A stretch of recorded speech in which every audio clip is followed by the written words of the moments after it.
Hello, everybody. We're going to go ahead and get started. Thank you so much for joining us for this edition of our ECU Dean's Town Halls. I'm Scott Francis, the president of the ECU Alumni Association. I'm happy to join the College of Integrated Coastal Programs today to bring you this opportunity with Dean Corbett. We're so glad you've joined us, and I hope that you're staying safe, healthy, sane, and well. As we get started, I want to share some quick ground rules and format information with you. I should first say that we are recording this session so that our friends who couldn't be here can access it later. So please note that it will record both our screens and the chats. We have muted all of your lines as we meet our featured guest, Dr. Corbett. He will share some information first, and following that, we'll open the chat to questions from you all. For optimal viewing experience, you should select Speaker View, which can be found on the upper right-hand corner of your screen. Also, we ask that you keep those lines muted for the duration of the program. At any time, you can ask a question in the chat by clicking the word bubble labeled chat in the user menu at the bottom of your screen. I'm thankful in advance for your patience and understanding as we navigate the ins and outs of our technology. But now, without further ado, we'll go ahead and get started and begin by saying hello and throwing it to Dr. Corbett to begin our session. Once again, thank you for joining us, and go Pirates. Dr. Corbett, the floor is yours. Great, I appreciate that. And I'll also say thank you for joining us today. So again, I'm Dr. Corbett, Dr. Reide Corbett. I'm the Dean of Integrated Coastal Programs and the Executive Director out here at the Coastal Studies Institute on ECU's Outer Banks campus on Roanoke Island. And I thought I would start today by giving you a brief personal background, since many of us have not met, and then a summary of Integrated Coastal Programs, or ICP, through a short video. There's been a lot of change across ECU over the last couple years related to its coastal programming. And I think it's important that, we sort of come to the same understanding of where we've been, how we've changed it, how we've developed where we are today. So you'll have a better feel for and a better understanding of the direction that we're going in the future. So first, a little about me. And so I am a North Carolina native. I grew up in coastal North Carolina on Cherry Point, Marine Corps Air Station Cherry Point, right there in greater Havelock, North Carolina. I grew up sailing on the Neuse River estuary, fishing around Cape Lookout, and surfing all up and down our coast. And so to say that the coast really shaped my understanding as a young man, and as I sort of made the decisions on the direction that I might go academically and sort of shaped many of my goals, coastal North Carolina was always a part of that. So as I left North Carolina to sort of get some higher education, I took all of those experiences with me. I graduated from Florida State University with a PhD in oceanography, and quickly came back to Eastern North Carolina as an assistant professor in the Department of Geology, almost exactly 20 years ago to the day. And so as soon as I arrived on campus, I was truly engaged in all things coastal. I was interested in building our research programs from a coastal perspective. I helped develop, modify, change undergraduate and graduate programs related to coastal, and was really interested in how we could become more available to the community from a coastal perspective. And a lot of the work that we were doing along the Outer Banks, even back in 2000 and 2002, really did engage the community out here. And from the very beginning, that's from perspective of the Coastal Studies Institute. When it was created in 2003, I was engaging with some of the few people that were working here then. And as they grew into the organization that they are today, I've always tried to be a part of the Coastal Studies Institute.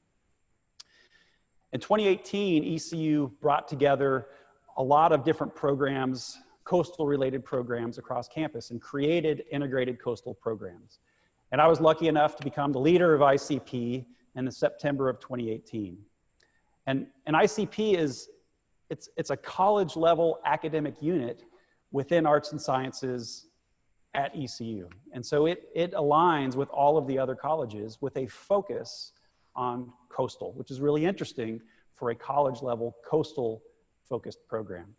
And so to give an introduction of ICP, of Integrated Coastal Programs, we have a sort of a short promotionary type video, and we'll start with that.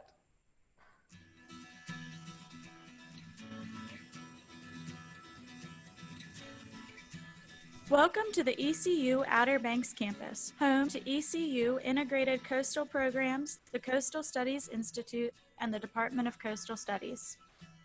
ECU Integrated Coastal Programs is a leader in coastal and marine research, education, and engagement.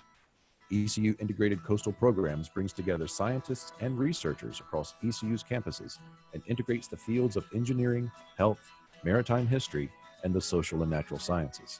ECU's Integrated Coastal Programs is dedicated to transdisciplinary research, high-quality academic programs, and meaningful community engagement. The program uses an interdisciplinary approach in scientific advances to provide effective solutions to complex problems while helping coastal communities, ecosystems, and economies thrive. Integrated Coastal Programs connects ECU's main campus in Greenville to the coast through ECU's Outer Banks campus. Located on Roanoke Island along the banks of the second largest estuary in the United States, this LEED Gold certified coastal campus spans 213 acres of marshes, scrub wetlands, forested wetlands, and estuarine ecosystems.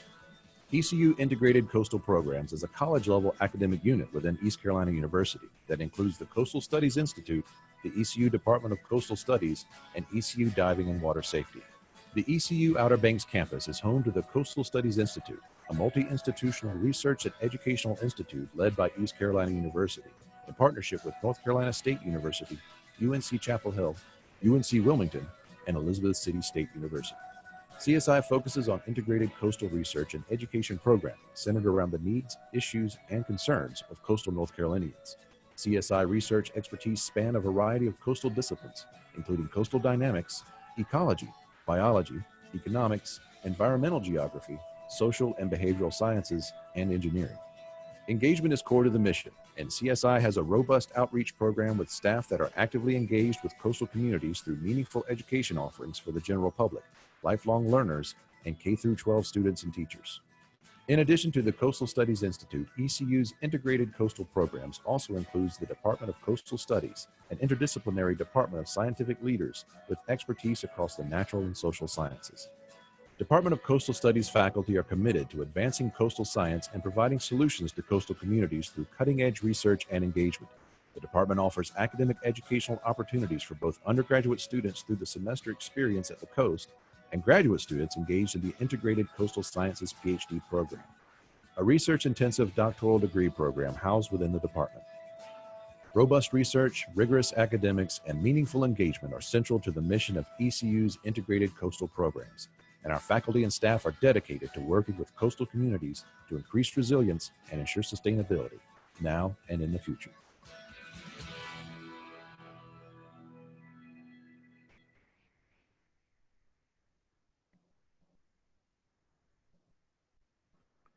So I really like this video, particularly for the imagery that it shows. It really does represent, what we do, who we are, but also the importance of the community in what we do.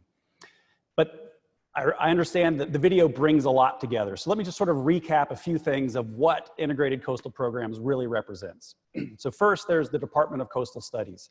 And DCS, Department of Coastal Studies, is an interdisciplinary, tenure-granting department with majority of its faculty actually located out here on ECU's Outer Banks campus. Then there's CSI, the Coastal Studies Institute. And CSI is a multi-institutional research partnership across the UNC system. 5 institutions are a part of that partnership. ECU is the lead institution, and CSI has a really strong commitment to engaging the regional community. There's the Integrated Coastal Sciences PhD degree. And that PhD is a research-intensive doctoral degree program that integrates across health, the natural and social science disciplines to consider the complex problems that are facing our coastal systems. And then finally, there's the Office of Dive and Water Safety. And that office essentially oversees all boating, all diving activities across all of our ECU campuses. Whether it involves faculty, students, or staff, that office oversees that. And so, as I was saying before, ICP really is all things coastal at ECU. So why? Why do we focus on coasts so much? And I think it's important to sort of recognize the significance, the importance of coastal systems, not just in the US, but across the world. If we just focus on the US, when you look at the coastal counties in the US, it only represents about 10% of the area of the US. But that 10% of the area represents 40% of the US population. And in fact, across the globe, 40% of the global population lives within 100 kilometers of the coast.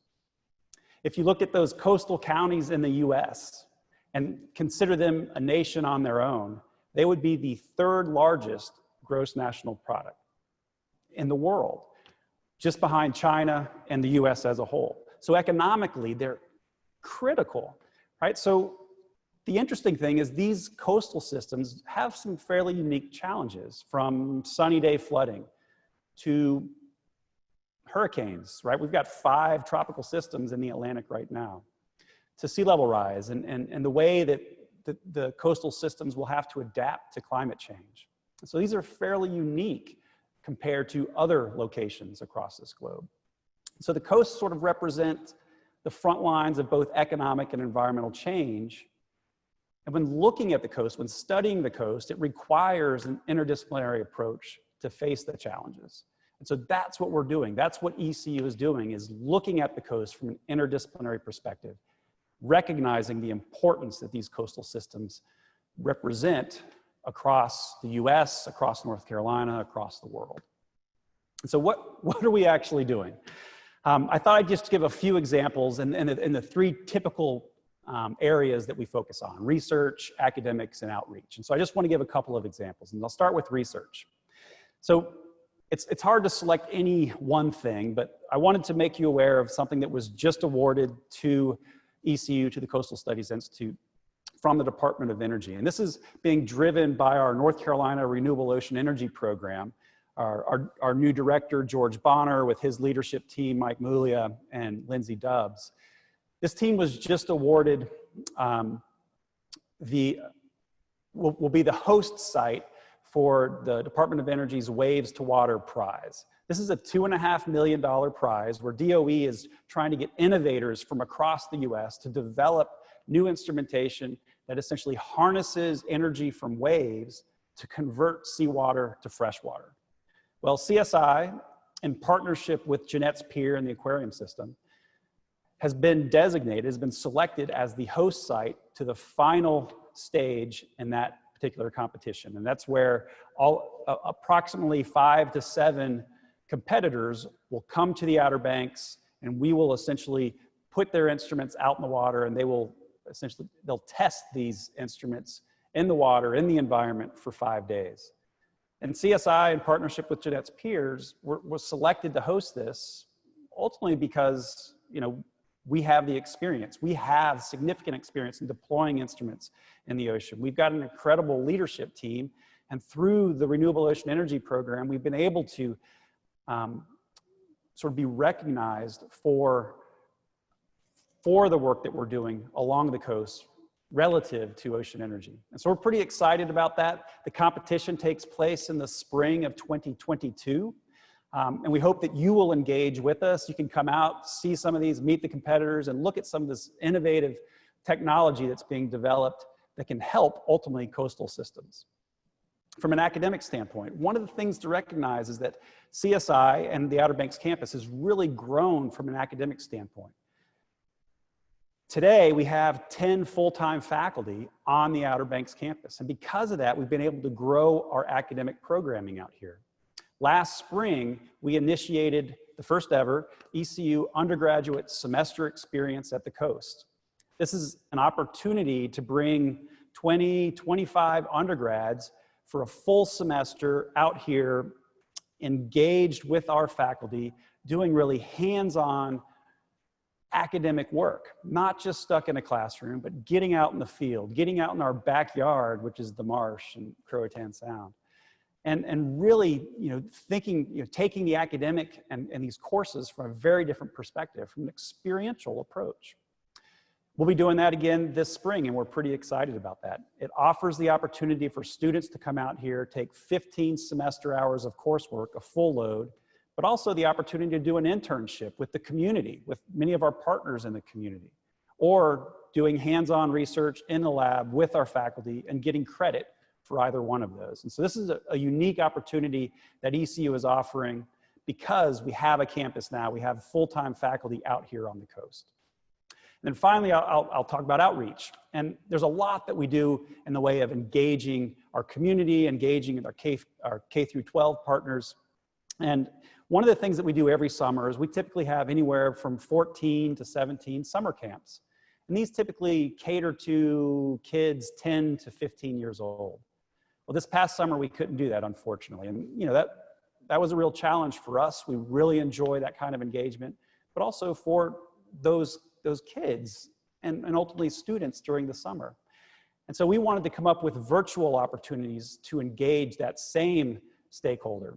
And so one of the things that our group did, we've got a great outreach team. One of the things that group did was put a series together called Kitchen Science. And so I just want to show you one of those videos.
This is great, right? I mean, this makes science accessible. Now these are online. You can go and check them out. We have multiple videos like that. I know many of you will try this at home. And so, but those are ways that we are still trying to engage the community even during this challenging time of COVID. So, we have a great team here within Integrated Coastal Programs. And I'm excited about what we're doing. I'm excited about engaging with many of you. This is a town hall. It's not just a talking head. So I apologize for taking sort of a few minutes, maybe 15 minutes, to sort of give you the overview. But since we are a new academic unit at ECU, I wanted to make sure you had a full understanding of everything that we're doing. And so I'll sort of pass it over to Melissa, and let's sort of get the opportunity to answer some of your questions and engage with you a bit more. Hi, everyone. Thanks, Reed. That was an awesome introduction. I am Melissa Adamson. I am an advancement officer with East Carolina University. I work for the foundation, and so part of what I do is build relationships with people to become engaged and supportive of Coastal Studies Institute that have an interest in any of the things that Reed has discussed so far. I cover Eastern North Carolina as well as the West Coast. However, I have colleagues that cover the remainder of the state as well as many other states across the US. And so we work together to find people out there who are interested in connecting and engaging with the institution in a variety of different ways. I'm lucky enough to liaison with Coastal Studies Institute. I don't think you can live in Eastern North Carolina without an appreciation of the coast and the rivers and the streams that filter into them. And so it's a privilege of mine to be able to work with Reed and his team and to build strong partnerships out there in the world and across the US to advance his goals and his vision for Coastal Studies Institute. So thank you all for being here. We are here to answer your questions, and so I'd love to encourage you to chat them in to the chat box in the bubble at the bottom of your screen. We'll try to get to as many of them as possible today. And so without further ado, we can go ahead and jump into the very first question that we have. And so everybody is really curious about what we do in the spring. So how are we planning to bring students back to campus and back to the Outer Banks campus? Yeah, that's a great question. And ECU is going to do what it can to bring students back safely. That's the first thing, right, is safety of the students, safety of our faculty and staff. We are planning on moving forward with a spring semester, the same sort of undergraduate experience at the coast for up to 20 undergraduates, ECU undergraduates. We're going to do that in a safe way. In fact, we have 10 students on our campus this fall from UNC Chapel Hill as part of the Outer Banks Field School from Chapel Hill. And we've been doing that in a safe way. And so these students do have a dorm facility in downtown Manteo with one of our partners at the Friends of Elizabeth II Guest House. And the students are primarily meeting outdoors. And so we've set up an outdoor classroom. And if they're not out in the field, they're meeting with faculty, seeing, and engaging with each other in an outdoor setting. Everybody's wearing masks. We have this, our campus is set up such that it maintains a safe environment. We will take the exact same approach in the spring. And so our plan is to have anywhere from 10 to 20 undergraduates here in the spring and doing it in a safe manner. Being outside as much as we can, both in the classroom setting as well as thinking about field trips. We don't have to drive to go out in the field. We just have to step out in the backyard, which is an incredible asset of this particular campus. And so, yeah, it's going to be challenging. It's going to be a little bit different, but we can do it, and we can do it in a safe way. So we expect to have a 15-week full semester face-to-face here on campus, the Outer Banks campus. Awesome. Thank you. We'll go on to the next question from Sherry in Greenville. How are you promoting your college and recruiting future students? Yes, that's a great question. And when I think about recruiting students, I think at the undergraduate level as well as the graduate level, right? So we have this PhD program. And, at the graduate level, thinking about the PhD, a lot of that is direct contact from our faculty, talking with their colleagues and interacting directly with students that are interested in the research that they're doing. During a regular year, we would also attend several meetings where we might have a booth that's promoting our program at the college level as well as the PhD program. And so that's a real hands-on approach at the PhD level. At the undergraduate level, it's challenging. I'll be the first to admit that figuring out exactly the right tools for engaging the undergraduates has been a learning experience for me. One of the things that we are doing is last spring, right before, I think it was late February, we brought out about 35 undergraduate advisors. We put them in a big pirate bus, brought them out here, showed them the facility, showed them the dorm facility, walked them through some of the classes that we had going on as part of the undergraduate experience.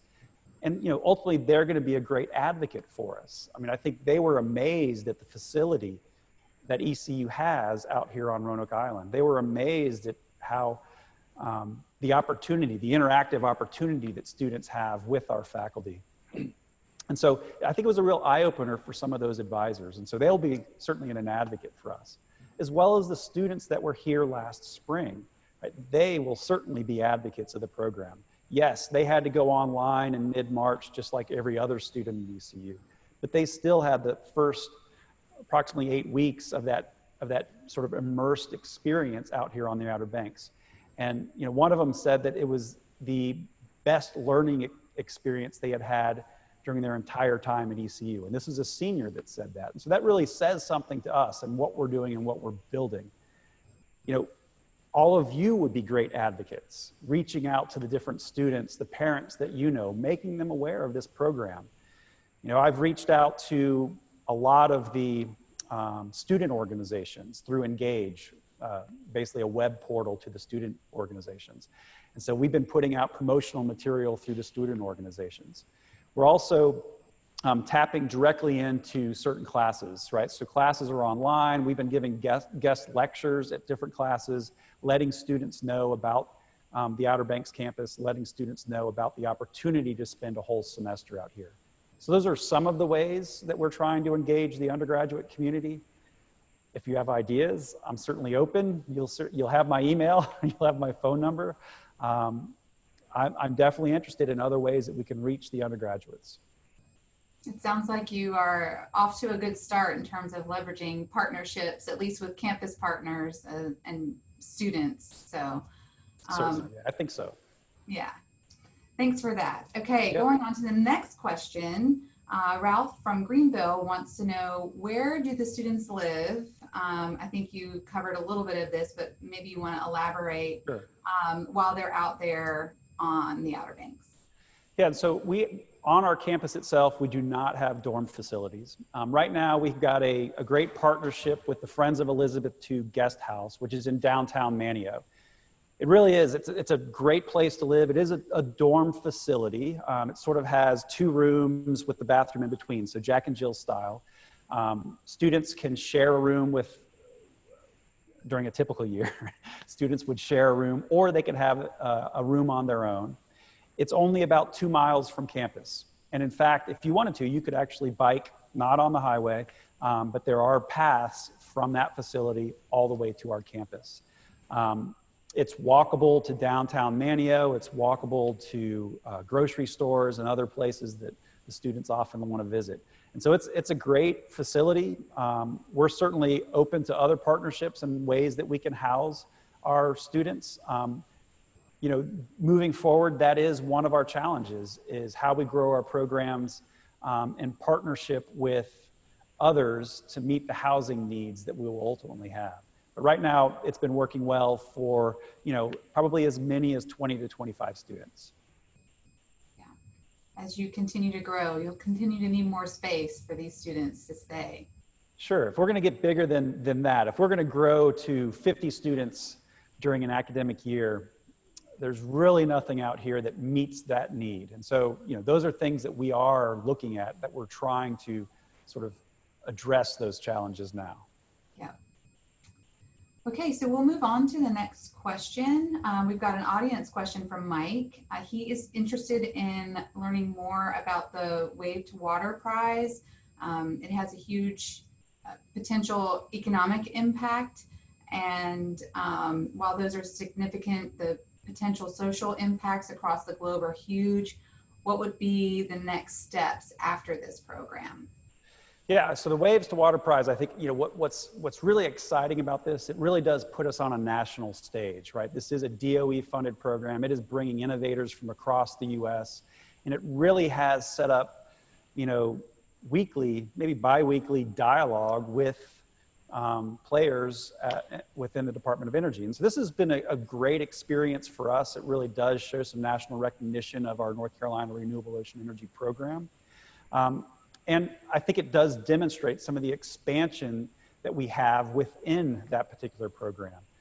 We're working with several university partners to try and establish, what we've submitted a proposal to establish a new marine energy center, and CSI would be a partner for that.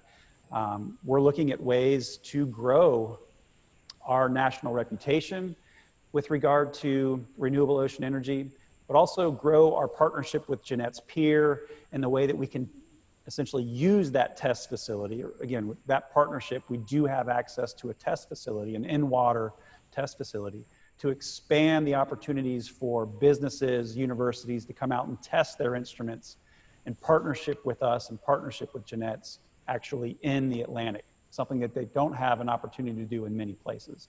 And so that's an area that we're looking to expand as well. As you note, I mean, it is an incredible opportunity and growth, not just in the way of developing technologies in renewable ocean energy, but thinking about areas that are fairly remote.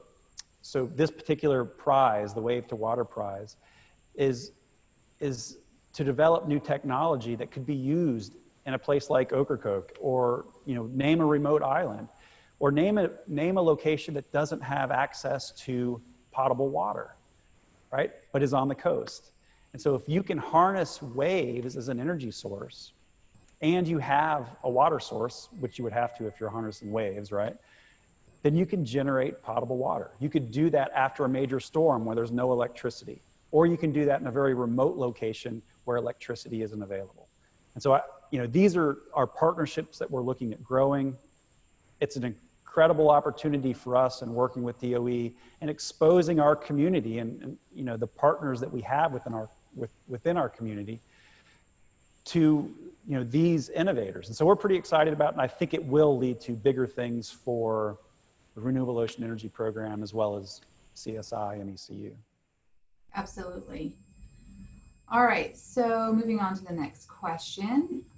We've got another question from the audience. Steve is curious about whether you can describe how the new ICS PhD program differs in content and focuses from the older CRM PhD program. And I don't know what those acronyms are, so if you could explain those to everyone.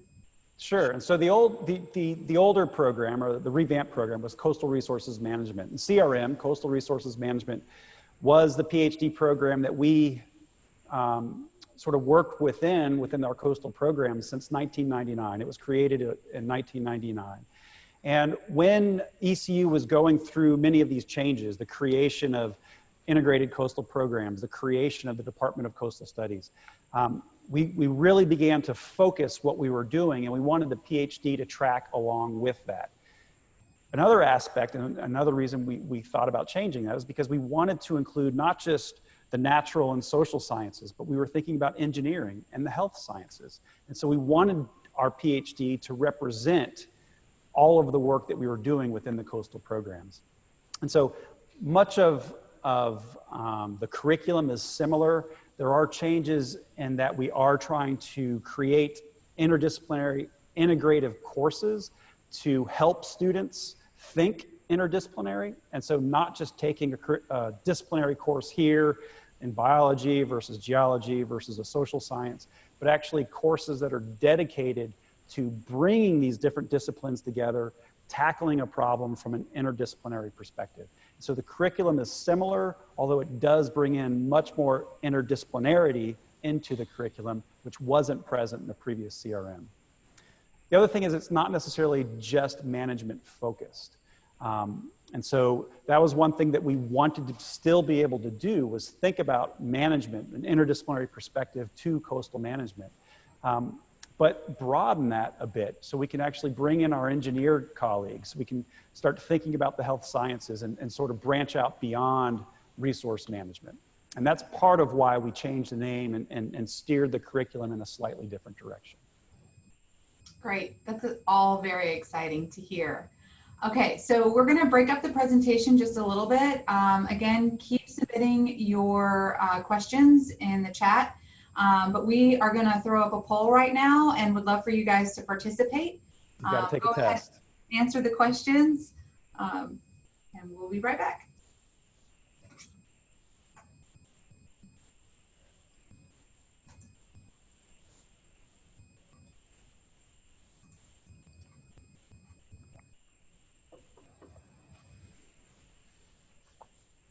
There may be a prize at the end. Maybe.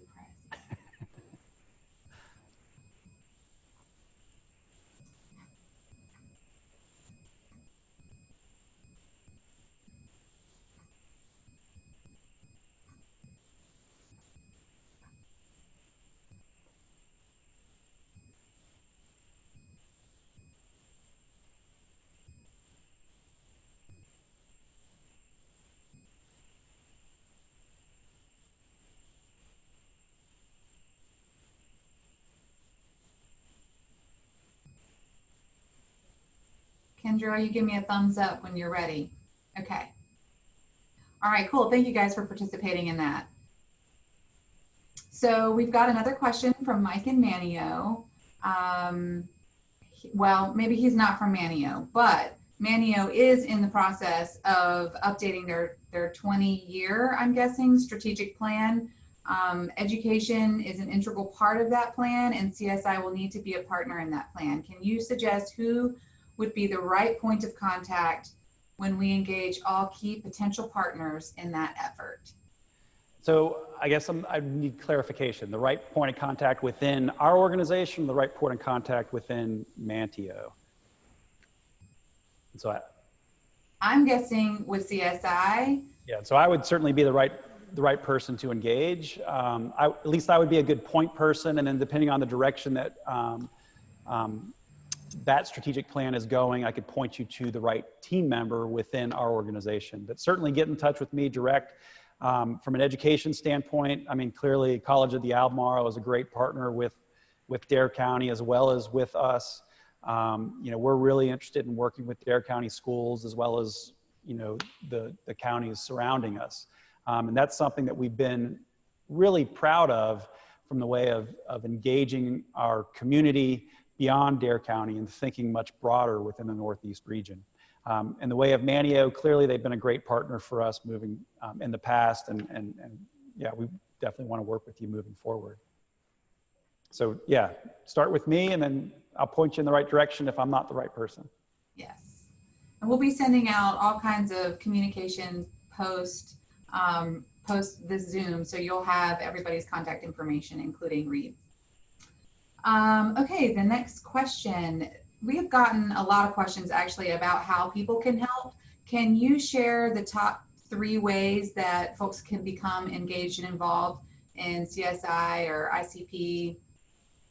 Yeah, I think you know, and there's a lot of ways to engage with us. The first thing I would encourage everybody to do is come out to the campus. I realize, you know, right now, you know, isn't the best time, but it's an incredible facility, and you really don't have a feel for this jewel that ECU has until you visit the campus. So that would be the first thing I would recommend, is come out to our campus. Give me a call, I can give you a tour. It's important that you see what we're doing firsthand, because as soon as you do, you'll be an advocate for what we're doing. And so that would be the first thing, is come out and see us, and then all of a sudden you're gonna be an incredible advocate. You know, other things that you can do to engage is, you know, we make a point to get our science to our community, right? Our broader community. We do that through a few different ways. One is on a monthly basis, we have what we refer to as a Science on the Sound. We've cut that back a little bit due to COVID, but we will have at least one Science on the Sound this fall, and we'll pick that back up again to a monthly series when time permits. Those are live streamed. You don't have to come to campus. And so you can see our scientists, visit with our scientists virtually as they present some of their science to you during an evening seminar. And so that's something that you can do to learn a little bit more about what we're doing through the Science on the Sound. It's a great opportunity to sort of to learn about our science and have that opportunity to talk to our scientists. You know, something else that certainly you can do to think about and sort of engage with us, some of the things that we're interested in having you do is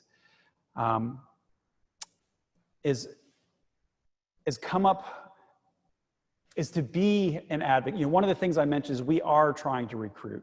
We want to recruit many of these undergraduates, but many of them don't know that we are out here. We want people to understand what this resource is and the opportunities they have, not just for research, but to really engage in academic programming, to spend some of their time at ECU on the Outer Banks campus. So making more people aware of this resource is really important. So those are a few things that certainly you can do to engage with us, but also to help students engage with us as well. Well, this next question is one of my favorites because it's what I do and what I hope to do for Coastal Studies Institute and for ECU. What would be a transformational gift for Coastal Studies Institute? What would that accomplish? What would that look like? So, you know, we're doing a few things right now in the way of advancement. It is one of the most important things for me moving forward. In fact, I made a goal for myself that I'm starting my, you know, an ICP capital campaign, trying to raise on the order of about $500,000 in the next 5 years, because I've got several different things, projects that we really want to get started in order to grow our program. And so, yeah, we need your help and a lot of people's help to make that happen. Some of the things include providing access to the sound, right? So we've got an incredible campus, but the only access to the sound that we have is actually by boat. And so we want to bring the classroom, not just from sort of the traditional classroom, not just outside in our backyard, but we want to take the classroom out onto the water, over the marsh. And we can do that by building a pier, a walkway, from our outdoor classroom all the way to the edge, to the shoreline and just off our shore. We've got an incredible piece of property here, and we want our students and our faculty from a research perspective to actually have easy access to the water's edge and to the water. That's one of our projects. I really want to grow the maritime history program out here on the Outer Banks. It was one of the initial programs within the Coastal Studies Institute. Dr. Nathan Richards headed that up for many years out here on the Outer Banks. He went back to main campus to take the leadership position for the maritime history program, and kudos to him, and he's doing a great job. But unfortunately, it did leave a bit of a void out here for CSI. And so one of the things that I want to do is create a professorship, maybe a named professorship, such that we have a dedicated maritime historian out here on the Outer Banks. I mean, this is the graveyard of the Atlantic. There is so much to learn out here on the Outer Banks from a maritime history perspective. And we really want somebody out here. I mean, those are two examples that would be transformational for what we're doing from a research and academic perspective. And I've got several more, so definitely get in touch if you want to hear more. Great, thank you so much. We have another question from the audience. Steve is curious about how the mission of ECU Coastal Studies Institute differs from Duke and NC State coastal programs, and is there inter-institutional cooperation? Yeah, and so I mean, one thing to point out is the Coastal Studies Institute is inter-institutional. By definition, from the get-go, it involves 5 universities. ECU is the lead institution, Elizabeth City State University, NC State University, UNC Chapel Hill, and UNC Wilmington, right? So within the UNC system, those 5 institutions are partners with what we're doing out here. In fact, we have faculty from NC State and Chapel Hill located on our campus out here as well. And so that's a great partnership, and they are involved in our board of directors and help sort of develop the strategic plan moving forward. How are we different? I mean, one of the things that I think is interesting to point out, and this is something that's always been the case at ECU and as far as its coastal programs go, is that we approach the coast fairly broad. We define the coast fairly broad to start, and that would be, you know, sort of from the fall line, and includes the coastal plain out to the edge of the continental shelf, right? So all of that represents the coast. All of that is influenced by the ocean. So that's one thing that may be different depending on how you look at the different programs that you're talking to. The other is that we are approaching this and focused on this from an interdisciplinary perspective. You know, one of the things I mentioned is we have just hired several new faculty, and the backgrounds of those faculty, the diversity of backgrounds of those faculty are like any other department. Within a single department, we have an engineer, we have 2 social scientists, an anthropologist, we have sort of an applied geographer, somebody that focuses on remote sensing. You have a marine geochemist, you have a physical oceanographer. Those are all in the same department, and you won't find that in many places. I don't think you'll find that anywhere within North Carolina. And so that is one way that we're extremely different. We approach coastal science purposefully from an interdisciplinary perspective.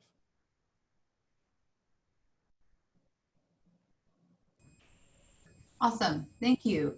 So that is the end of the questions that we have from the audience. So I wasn't sure if there was anything else that you wanted to say before we kind of wrap things up that maybe we didn't get to through the Q&A. Yeah, I mean, so I guess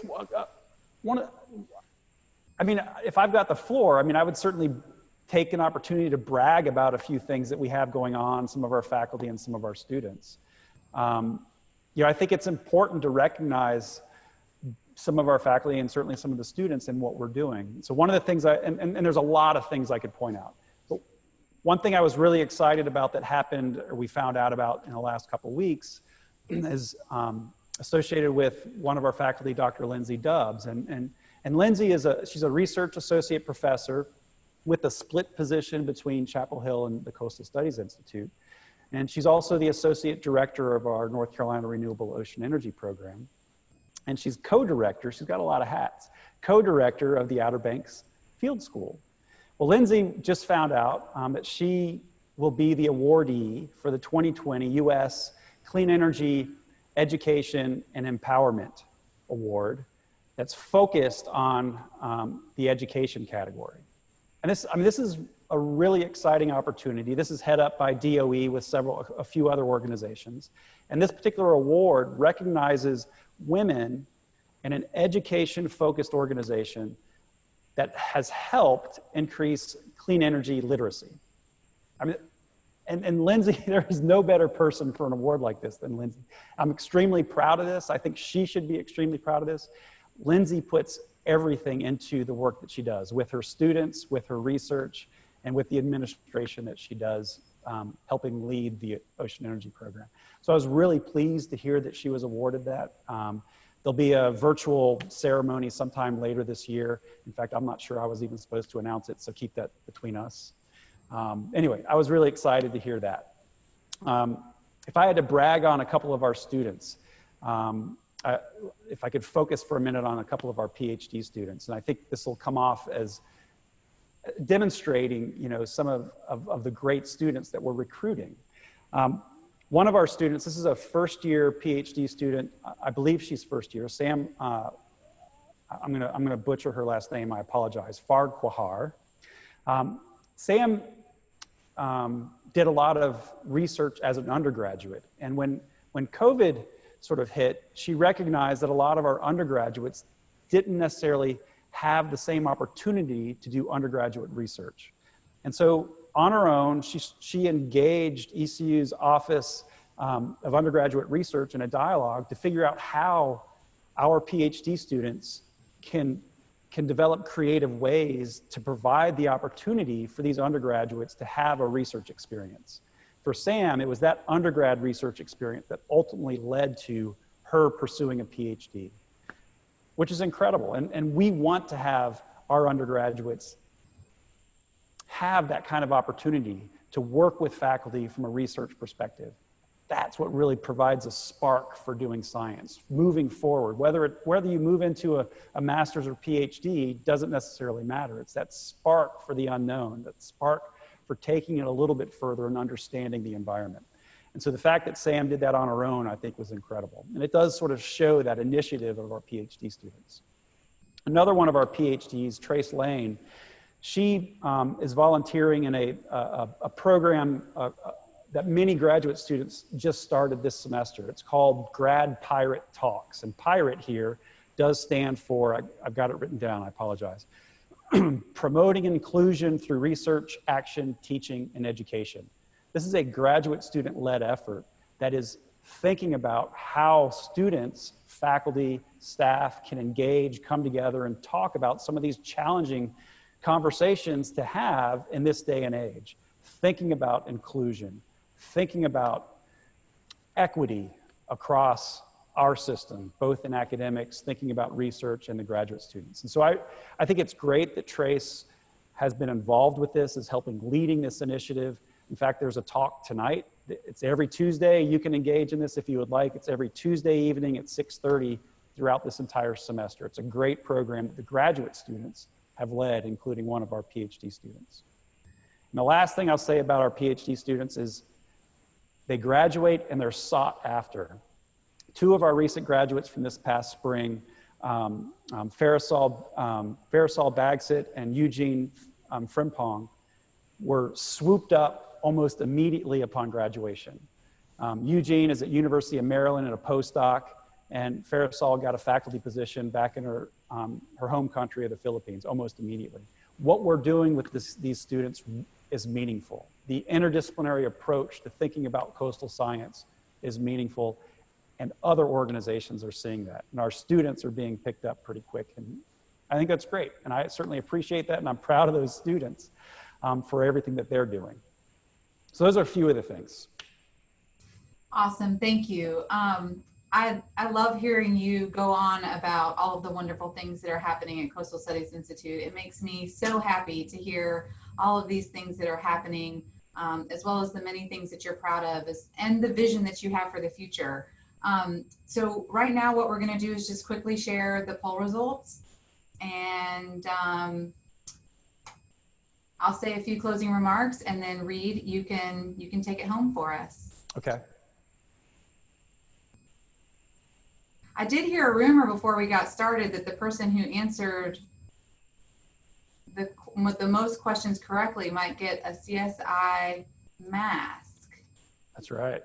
Okay. So I said there might be a prize involved. Might be a prize involved. So we'll reach out to you, get your address, and get that in the mail to you once we kind of deconstruct this on the back end. But I hope that you all learned something today. I thank you for participating. We appreciate it so much. And, you know, we look forward to working with you. We look forward to exploring your interests. We hope that you have become inspired to become engaged in some way, whatever you're comfortable, through your time, through your talent, and of course through philanthropy at some point whenever you're ready to have those conversations. I think that this is a wonderful resource, and we're just grateful that you all came and took time out of your day to be with us. There will be follow-up information. Reid went over a lot of links and resources, and so we will be sure to share all of that with you, as well as contact information. So be on the lookout for that in the next day or so. Again, thank you, and Reid, I will flip it to you to take us home. All right. Well, again, I want to thank you as well. It is a virtual world that we're living in. I know many of us are on Zoom or Teams or, you know, name the platform meetings every day. And so to sort of take time out of your day to spend an hour with me, with us, I really do appreciate it. I think what we're doing here is meaningful. It's, you know, the changes that are taking place along our coast, whether it's environmental, economic, social changes, are important, and they will have an impact on our country as well as the world. And we are taking a focused approach to trying to understand those, both from a research perspective, but also from an understanding and thinking about the academics and how we're teaching your kids, you know, our undergraduates and our graduate students. And I'm excited. I hope that comes across. I'm excited about what we're doing. I encourage you to reach out to me. Come out to our campus, take a tour. We do have, I mean, it doesn't have to be one-on-one. Every spring, hopefully this spring as well, we do have an open house. And we, you know, we certainly put that information out there through our social media. So go to our website, sign up for some of our social media so you can hear about some of the things that are coming out every week, some of our events that are taking place, and engage with us. I look forward to that. I look forward to talking with each one of you. And again, thank you for taking the time for this sort of one-way dialogue. I look forward to it being a bit more two-way. So thanks so much.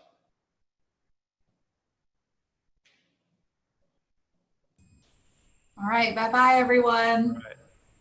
We appreciate you. Thank you.